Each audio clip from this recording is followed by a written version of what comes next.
Hebrews 2.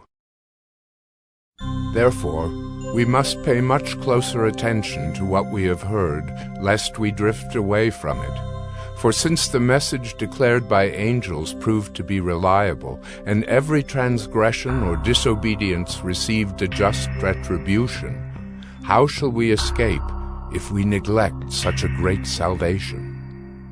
It was declared at first by the Lord, and it was attested to us by those who heard, while God also bore witness by signs and wonders and various miracles, and by gifts of the Holy Spirit distributed according to His will.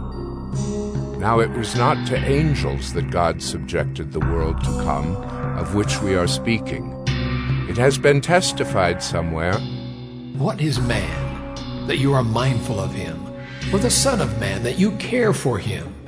You made him for a little while lower than the angels.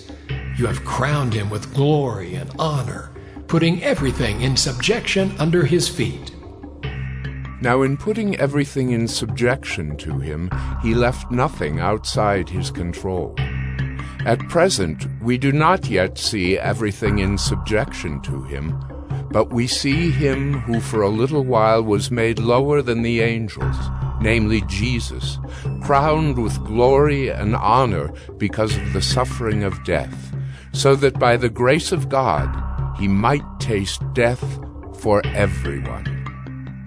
For it was fitting that he, for whom and by whom all things exist, in bringing many sons to glory, should make the founder of their salvation perfect through suffering.